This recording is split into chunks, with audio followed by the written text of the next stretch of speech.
Hello and welcome. Today we've got Jeff Bryan, the CEO of Clouthub, and we are going to be discussing the vision of Clouthub in the future. Now, just before we begin, you can subscribe to our Telegram channels and to nicholasveniamin.com for my free email updates. And if you're watching this for the first time on YouTube, I will leave the link below in the description for the full interview, unless, of course, myself and Jeff can use our words wisely due to the insane censorship that's happening right now. Jeff Bryan, thank you for joining me. How are you and what have you been up to? Well, first of all, it's Brain, Jeff Brain. Jeff Bryan, my apologies. No problem at all. You're not the first one or the last one that will do that, so it's all good. So I've been really good. You know, we've been very busy at Clouthub, and it's exciting times, important times, and we're glad to be able to be in the mix of what's happening right now. And you know, just like you talked about the censorship that's happening on the other platforms, and exactly why I created Clouthub and why we're very excited to be, you know, where we're at this time. Absolutely. Now, let's go back. When did you actually, sit down and think, I'm going to create a platform? And what was going on at the time with censorship and the crisis that we're in today, where you thought, I need to really think about making a platform? If you could just tell us your state of mind when this happened and what was going on politically. Well, actually, my first thought of creating a platform was 2016, with everything that was happening in the election at that time. You know, there was starting to be the censorship. We started to see the shadow banning, and they denied it at the time. You know, they said it didn't exist. We're imagining it, and now, of course, you know, we see it everywhere. So it was 2016 that I started to think about it. It was 2018 that I actually took the steps to create the platform. And in 2018, even, you know, I had no idea that, you know, by how important what I was doing at Clouthub would be by 2021, where businesses are closed down, you know, schools are closed down, churches are closed down, you know, and we're being mandated to take a vaccine. You know, every reason I created Clouthub, which is to empower people, give people the ability to work together, organize, mobilize, and influence the issues that affect their lives, their communities, you know, their freedoms, their health, and their country. We're seeing in real life now in 2021. So, absolutely. Now we have other platforms like Rumble, for an example, which is like YouTube. And, we assume and suspect that these were created for free censorship. Now, why do you think that Stu Peters is having some of his videos being banned and removed on Rumble? Well, you know, not every platform is in a position to be able to control their own destiny. I was very lucky that I didn't feel it at the time, but in November, after the election, on November 6th, IBM hosted all our videos, and they took us down because some of our members or our shows were talking about what happened on November 3rd. And so IBM took all our video channels down without even any warning, notice, or otherwise. And that was an eye-opener for me of where we were headed as a society and as you know, a technology. So I immediately told my team, start working to make sure that Clouthub was completely protected and independent. Later, we saw what happened to Parler, right? I'm very pleased to say that Clouthub controls our own destiny. I'm not on a platform that I have to worry about what either one of us says. We're protected. We also are protected in the app stores, quite frankly. We went back and rewrote our apps completely so that, God forbid, one of the app stores decided to take us out, our apps would still work. In fact, we update the apps directly. We don't necessarily go through the app store. And unfortunately, that's what you have to do these days. And, you'd have to look and see where Rumble's videos are hosted, and they might be getting pressure, and they have to make a decision. Do I stay in business, or do I make this choice to have Stu Peters' videos taken down? Now, one of the advantages of Clouthub is that it's an all-in-one platform, meaning that when you join Clouthub, you not only have a discussion timeline like Twitter, but you have a video channel like YouTube or Rumble. We also, of course, have groups. We have meetings, which is like Clubhouse on Clouthub. So you can hold events, virtual events.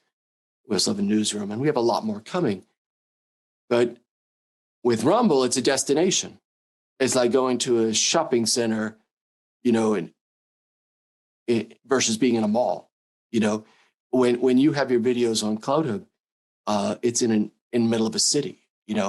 And so we find that actually our videos, even though Rumble is very popular and well known, but our channels actually get on average about twice as many views as a Rumble channel.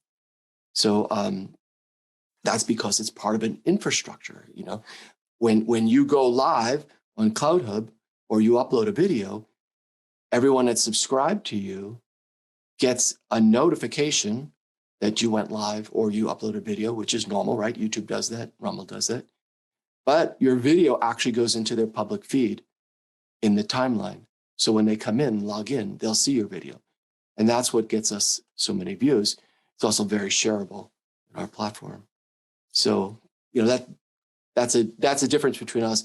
And that's an important difference for us. We're so used to the first generation social media platforms where we use YouTube for our videos, we use Facebook for our groups, and we use Twitter to do comment on public affairs.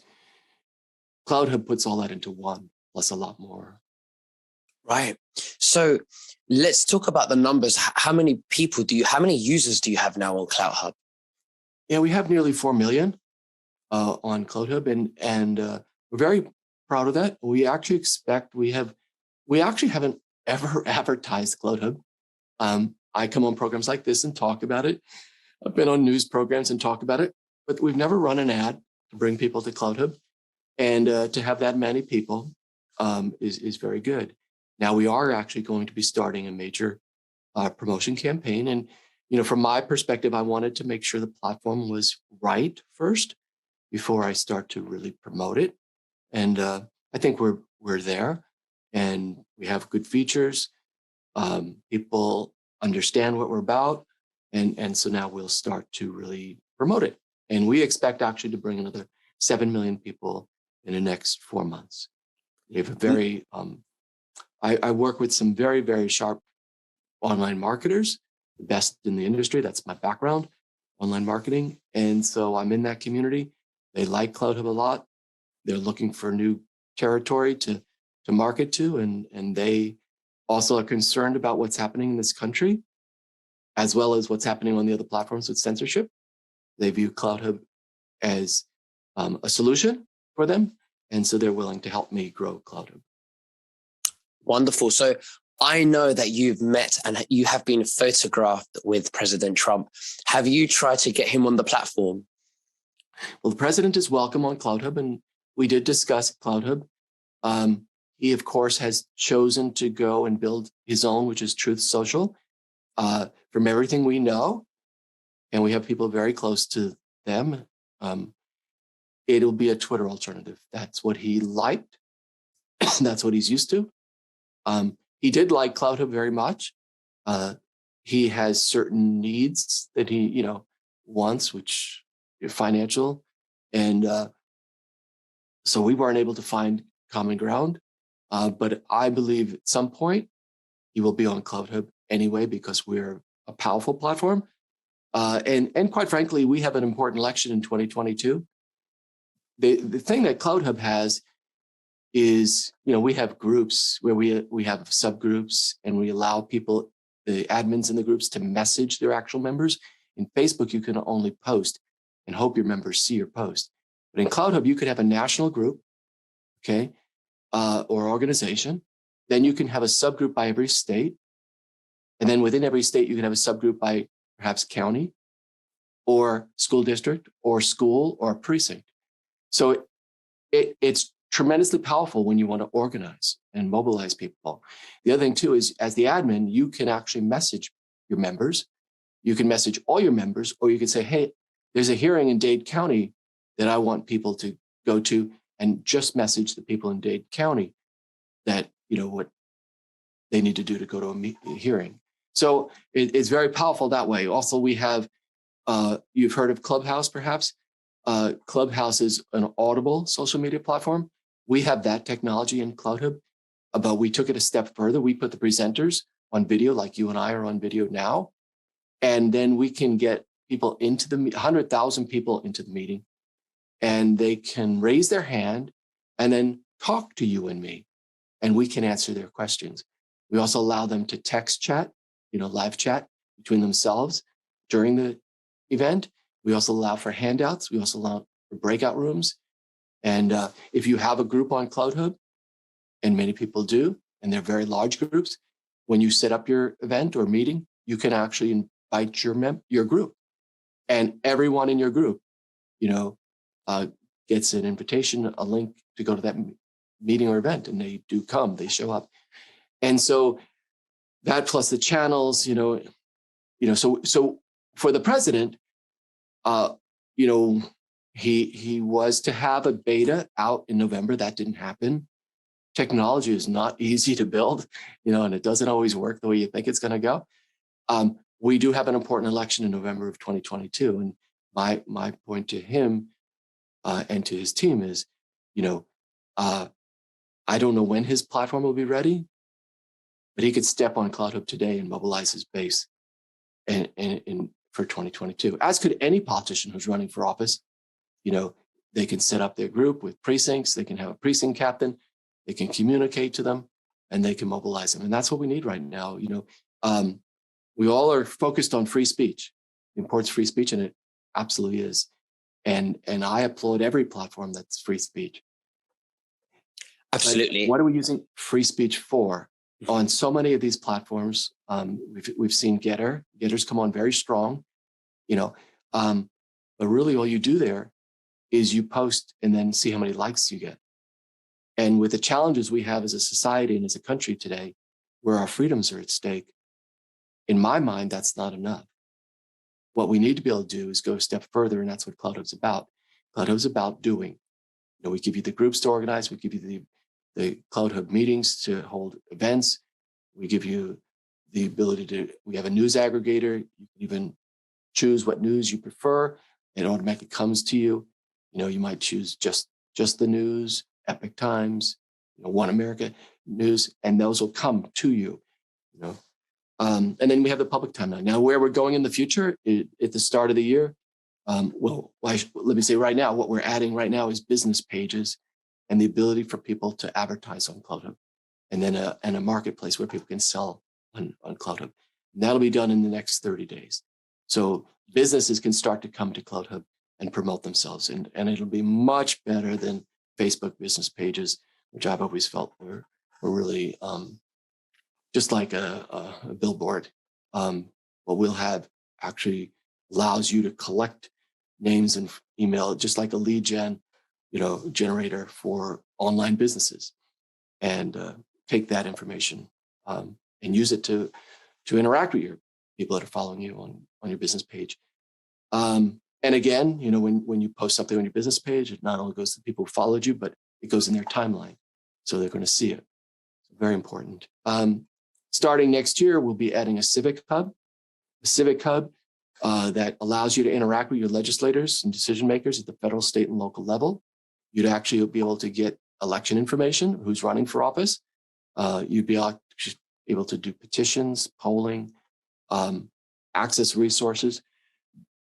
We're also adding a faith hub where you can share your faith, grow in your faith, all faiths, where you can see inspirational movies, books, music, watch different kinds of services. You might watch one pastor one weekend and decide next weekend you want to watch a different one, right? But you'll be able to see them all. We're going to connect churches, synagogues, mosques all across America and eventually the world And so the people who have faith, can celebrate that faith. On Facebook and other platforms, they're being censored. I have a guy that has a channel on Clouthub who was taken off a DLive because he shared the Gospel of John. That's just unbelievable to me. So we're going to have a civic hub, faith hub, there'll be an education hub, entertainment hub, sports hub, health hub, finance hub, business hub, and a marketplace. And really what I'm doing in Clouthub as we continue, I'm building social media that actually serves your life. Those are all elements of life that shape the quality of your life. They determine, the extent of your life, right? They enrich your life and build up society. And I think that's what social media should do. I think that what Mark Zuckerberg created and Jack Dorsey created, we're all fascinated with because they were the first. But it's certainly not serving your life in a meaningful way. And it's certainly not building up society. In fact, we could argue that it's destroying the fabric of society. And it's hurting individual health for people. There's been plenty of documentation of that. So Clouthub is actually, is not a Twitter alternative like so many of them are, right? That's a Getter, that's Parler, that's what others are. So Clouthub is a bigger solution. I also like to say that I started building this before the censorship got so bad. So many of the other platforms have come along as a reaction to getting censored, so it's a reaction. Mine's not. Mine's a well thought out, comprehensive plan to build, and change the direction of social media. And I believe that the reason the platform is growing like it is because people want that. They want to be able to access their faith, go watch services, go see a movie. They want to be able to interact with their community around a civic issue. It might be what's happening in their children's school. We saw that in Virginia, right? Parents organizing. They'll be able to do that in Clouthub. We give them the tools that they need to do that for when they need that issue, right? But they might just want to enjoy sports. What's the scores? What's the, things, and watch sports. So again, changing the direction of Clouthub, of social media to be a true solution, a comprehensive solution. The opposite of what Facebook is, so to speak, in social media, but at that scale of social media. It's amazing. I am on Clouthub. I love it. I see it like a Facebook and I see it like a YouTube at the same time. But of course, there are so many features on there that I have still yet to use and learn. And I'm still getting my head around it all. But it's amazing. I think it's a great idea. I've never seen anything like it. Now, when we're speaking of censorship, where do you see 230, Section 230, standing in the future? Because we know it's a power that big tech has abused massively, and they're using even truths and the opinions of the masses and censoring them and saying that according to Section 230, they're being dangerous or harmful or misinformation. So what are your views about where Section 230 will be taking us in the future? Yeah, well, you raise a very important issue. So for your audience, 230 is a law that was developed in the 1990s when people were just starting to use the internet, and there were bulletin boards. And let's say you had a bulletin board and people were speaking on your bulletin board. You were not, Section 230 said you're not responsible for what they say because you're not controlling what they say, right? That's the principle about 230 as compared to a publisher. If I had a magazine and I put out a new edition every week and I decide what goes in that magazine and we do an article on you and we're wrong on facts, you can sue us for libel or slander, right? But because on the bulletin board, I'm not controlling what people say, I'm not responsible if they said something wrong about you. I'm just providing the infrastructure. That was the principle behind 230. And so now, of course, we have these massive social media platforms. And what 230 says is I'm not liable for what people say. I'm protected from liability. Well, that would mean that it should say that Twitter, you don't have to worry about when somebody calls Fauci a name because you're not responsible for it, right? and you don't have to be taking people down. Of course, it's used as an excuse. And in fact, I think 230, they are acting as publishers because they are selectively deciding who stays and who goes and what topics are talked about and what topics are not. We saw, doctors talking about treatment, for that virus in front of the Supreme Court building, and all their videos were taken down. And if you, as an individual, put their video up, you got taken down. Well, that's acting like a publisher, right? Oh, well, it's misinformation. Well, what we find, and there's a joke going around, what's the difference between truth and misinformation? It's about 9 months, because what was categorized as misinformation last year, we're finding out, hey, maybe it did come from a lab. Maybe those doctors were right. You see Joe Rogan talking about how he got better. Maybe those doctors were right. And, what would have happened in the 70s when we were complaining about lung cancer and the link to cigarettes? Would big tech have taken down those discussions, and silenced people for complaining about, cancer?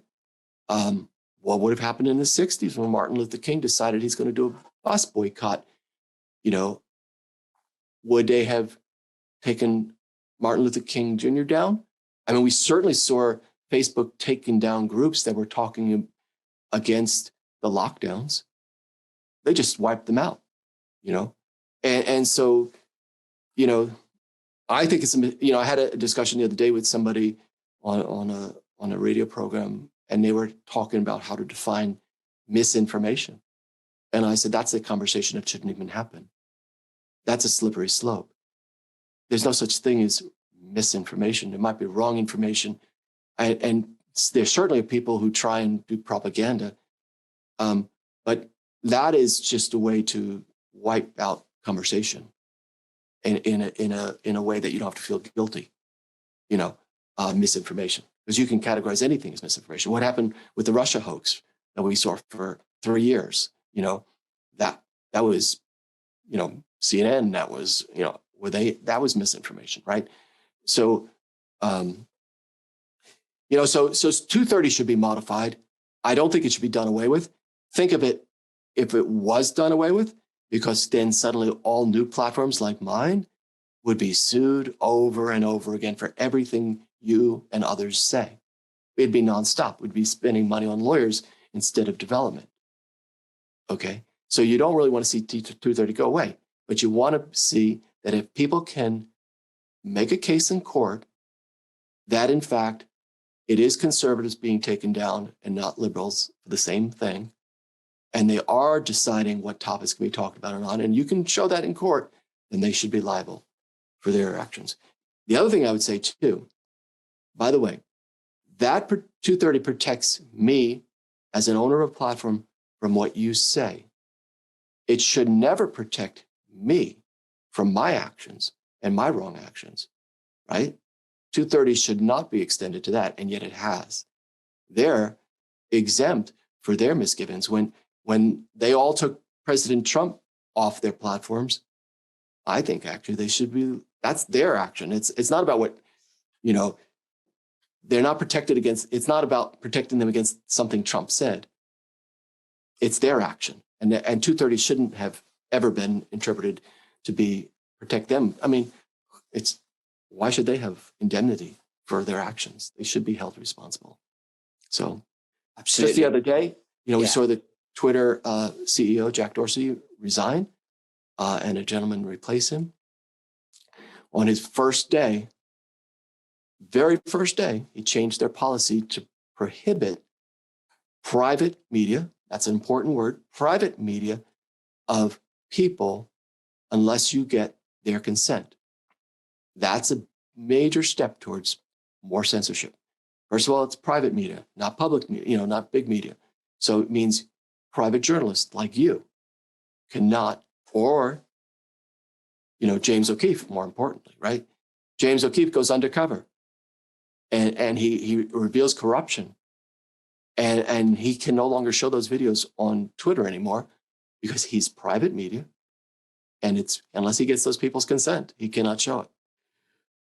it's a chilling of those of us in private,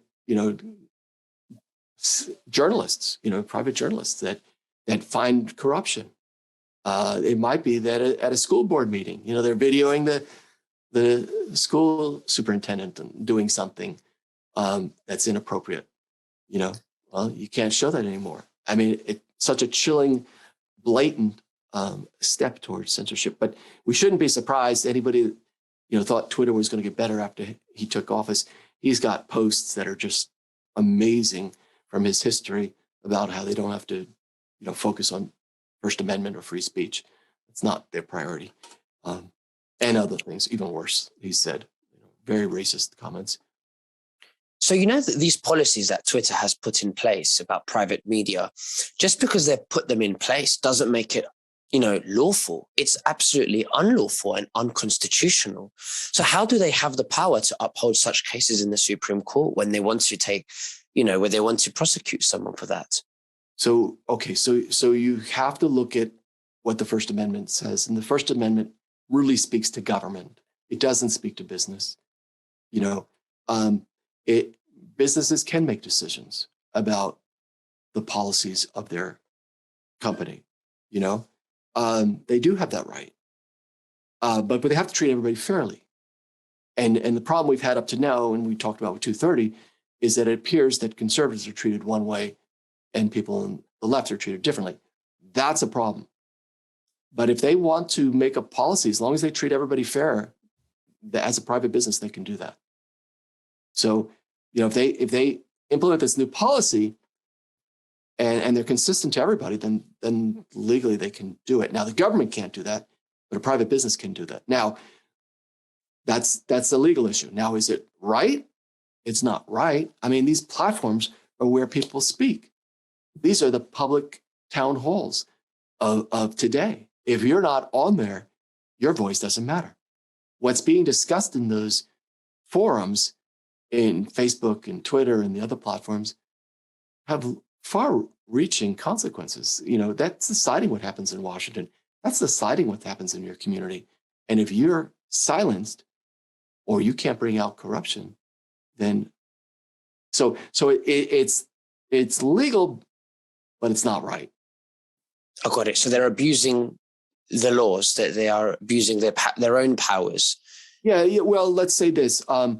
They're legally allowed to do it, but just because it's legal doesn't make it right. And what will be the consequences? Well, the consequences, there's a Clouthub, there's a Getter, there's a Truth Social coming, and that is the answer, right? Yeah, they caught us off guard, but now we're responding and we're giving people platforms where they can speak their mind freely.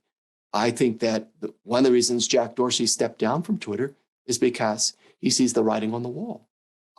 I think we're hurting him. First of all, his platform is the easiest to copy. It's a very basic, it's just discussion timeline. And so you see the Parlors, the Getters, and now Truth Social coming out. I think when Truth Social comes out, that'll hurt the others because they're all the same, basic purpose, but I think that'll hurt Twitter the most. And I think Jack Dorsey stepped down because he sees they're going the way of MySpace. It's only a matter of time. They'll be gone. Yeah. The other consequence is that people are waking up. They're actually seeing the censorship and they're wanting to move to different platforms. Yeah, absolutely. There was hesitancy at first to move. They're comfortable, but now they see they have to. They have to be on alternatives. They could still be on Facebook. They could still be on Twitter, but they have to be on alternatives. And it's very important to be on alternatives because, there are concerns that there'll be a real serious takedown at some point in the future. And so people need to have themselves established and get established on a new platform early, because if there is that attempt to shut down those platforms at a certain point because of activities that occur, you can't then go out and reconnect with people. You want to be reconnected with people now, early on these other platforms. And I would encourage them to use all the platforms. And then find which one they like. Some people like a Getter, it's simple, and some people prefer a Clouthub where they have more, abilities. So everybody's got different tastes, but at least they have options now. Absolutely. Now, back in 2020, October, November, around that time, I came across an executive order that Donald Trump had signed. And when I read it through, it spoke about, you know, crimes against humanity, treason, censorship, and companies being frozen of those who are involved. And that this executive order went active on the 1st of February, 2021. And since then, I think many months ago, Trump mentioned that he will be suing big tech. And we've seen Jack Dorsey step down. We've seen Facebook rebrand. We've seen Jeff Bezos step down. And we've seen many, many other resignations. Do you think that's got a lot to do with their assets being frozen and those being taken into custody, but giving the public the resignation status to protect them, to get on, to keep the masses at peace? What do you think about that? Yeah, I don't know if that is related. I know we have seen a lot of people stepping down. I don't know if it's that or just because of, COVID, that, and the impact that's had on society. Some people feel they don't want to deal with it. I mean, if you're a business and your business is closed down, maybe people choose not to have to, deal with that issue as a CEO. But, for the most part, I think a lot of that stuff was PR stunts. Facebook changing its name doesn't erase, the 16 years of invading people's privacy, of censoring people, of, hurting. The Atlantic came out with an article just last week talking about how Facebook has hurt mental health wise millions of girls, or Instagram, I should say, Instagram. And, so it doesn't erase any of that. And Jack stepping down doesn't change what's happening at Twitter. It's actually I believe, going to get worse, censorship. It's just all PR stunts, right? We've seen them go to Capitol Hill year after year and they testify and nothing changes, So I don't know exactly why they're stepping down. Right. So what do you think is really happening right now? Where do you think Trump is in respect to suing big tech, like he said many, many months ago? So he is suing big tech, and he's got a lawsuit, and it's progressing. Those things take time. We actually, Clouthub has joined that lawsuit as we submitted an amicus brief in support of the lawsuit. We've had our own issues with big tech. Like I said, IBM took us down took all our videos down without any notice. And despite a contract to the contrary, that they weren't allowed to do that, they did that. We've had issues with Facebook as well, blocking our people's ability to share into Facebook posts while they let other platforms like Twitter do it. So it's a business interference. I think the lawsuit's an important lawsuit. I think he's an important player. There's no doubt about it in social media these days with his creation of his own platform and with him being such a important voice. Of course, it's absolutely stunning to me that they took him as a president off of those platforms. And coincidentally, until just after November 2022, that's how much they fear what he has to say, maybe.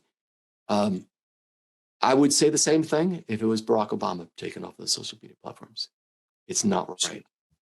He was president of the United States. He has a following, and half the country wants to hear what he has to say. And for them to deny that, it's just so wrong. You don't even know where to begin. Oh, definitely. Absolutely. It's completely unconstitutional, unheard of, unprecedented. So how far or where do you predict that the lawsuit for the big tech, where do you think it will end up, and where is it at now, if you can say anything? Well, I actually don't know exactly where it's at in the legal system. uh, he was taking a slightly different angle at them.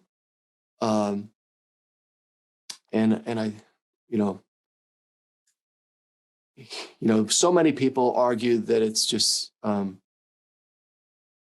censorship, and I think he's taken a bit of a different angle, that they're denying him as a public figure his ability to reach his audience. They're interfering with him as a public figure, as an elected official, you know. So some people think he has a good chance of it. Some people think he has no better chance than anybody else. Well, he's won everything else. So, I know Trump likes to play it down and surprise everybody at the end. That's the type of personality that I warm to with him. Yeah. Yeah, he's definitely a very good chess player. Absolutely. Well, Jeff Brain, it's been an absolute honor to speak with you. Thank you so much for sharing your information and, with me and the viewers. Is there anything else that you'd like to say to the viewers before we finish? A couple of things. First, I know a lot of people are very concerned about the direction of the country and what's happening in our country. I would encourage people to be hopeful. I think there's many people who do not want to see this country fall and who are working. We have people on Clouthub in groups working very hard, some at a national level, some at a state level, some at a local level, working very hard to take back their communities, take back their country. I know, people in Europe, where you're from, are watch the United States, because as the United States goes, so goes the world.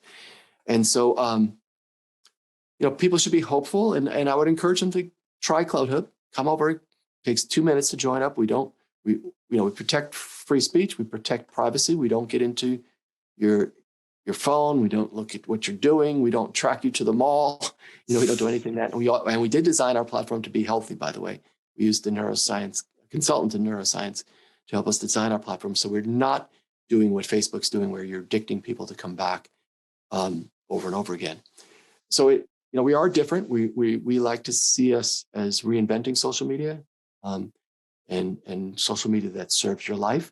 And I think as we continue to grow, people will find it a place where they can come and connect with their friends and their family and their neighbors, but also address issues when they need to that matter to them. So thank you for having me.